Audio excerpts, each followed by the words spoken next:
Good morning. അപ്പോൾ ഇന്ന് രാവിലെ തന്നെ അടുക്കളപ്പണിയിലാണ് കേട്ടോ. എനിക്കധികം ഇഷ്ടമില്ലാത്തൊരു കാര്യമാണ് അടുക്കളയിൽ കയറാന്നുള്ളത്. എല്ലാവർക്കും പല പല ഇഷ്ടങ്ങളായിരിക്കില്ലേ. പിന്നെ അടുക്കളയിൽ കയറുന്നതും ഫുഡ് ഉണ്ടാക്കുന്നതൊക്കെ എന്തെങ്കിലുമൊക്കെ കഴിക്കണമല്ലോ എന്ന് വിചാരിച്ച് മാത്രമാണ് കേട്ടോ. പാചകത്തിൽ അത്ര വലിയ താല്പര്യം എന്നൊന്നും പറയാനില്ല. പിന്നെ നമ്മളുടെ വീട്ടിൽ പുട്ടാണ് കേട്ടോ ഉണ്ടാക്കുന്നത്. ഇന്ന് തുലാമാസം 1-ാം തീയതി അല്ലേ. എൻ്റെ പിറന്നാൾ മാസം കൂടിയാണ് കേട്ടോ തുലാമാസം. തുലാമാസത്തിലെ ഉത്രനാളിലാണ് കേട്ടോ ഞാൻ ജനിച്ചിട്ടുള്ളത്. അപ്പോൾ അതിൻ്റെ ഒരു സന്തോഷം ഇന്നുണ്ട്. വർഷങ്ങളൊക്കെ ഇങ്ങനെ കടന്നു പോകുന്നത് കാണുമ്പോഴേ, വർഷങ്ങൾ കടന്നു പോകുന്നത് കൊണ്ട് വലിയ കുഴപ്പമൊന്നുമില്ല. അതിനോടൊപ്പം നമ്മളുടെ വയസ്സും കൂടുന്നു എന്ന് കാണുമ്പോൾ ഒരു വിഷമമുണ്ട് കേട്ടോ. വയസ്സ് എത്ര കൂടിയാലും മനസ്സെപ്പോഴും 16-ലും 15-ലൊക്കെ തന്നെ നിൽക്കുകയാണ്. അപ്പോൾ ചേട്ടനും മോളും കൂടെ അമ്പലത്തിലൊക്കെ പോയിട്ടുണ്ടായിരുന്നു കേട്ടോ.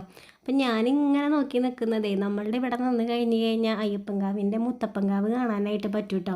അപ്പോൾ അവിടേക്ക് ഇങ്ങനെ നോക്കി നിൽക്കുമായിരുന്നു. അമ്പലത്തിൽ പോകണമെന്നൊക്കെ ഉണ്ടായിരുന്നു. പക്ഷെ ചില ദിവസങ്ങളിൽ നമ്മൾക്ക് പോകാനുള്ളൊരു മൂഡൊന്നും ഉണ്ടാവാറില്ല.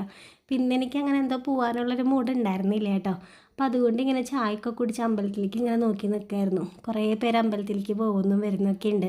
1-ാം തീയതി ആയി കഴിഞ്ഞ് കഴിഞ്ഞാൽ അമ്പലത്തിലൊക്കെ ഭയങ്കര തിരക്കായിരിക്കും അല്ലേ. ശരിക്കും രാവിലെ തന്നെ കുളിച്ച് അമ്പലത്തിൽ പോയിട്ട് ബാക്കി പണികളൊക്കെ ചെയ്യുന്നതൊക്കെ തന്നെയാണ് എനിക്കും ഇഷ്ടം. പക്ഷേ എല്ലാ ദിവസവും നമ്മളുടെ മൈൻഡ് ഒരുപോലെ ആയിരിക്കണം എന്നില്ലല്ലോ.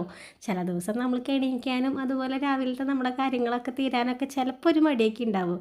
പിന്നെ എനിക്ക് അങ്ങനത്തെ ഒരു ദിവസമായിരുന്നു കേട്ടോ. 1-ാം തീയതി തന്നെ മടി പിടിച്ചാണ് എണീറ്റ് വന്നിരിക്കുന്നത്.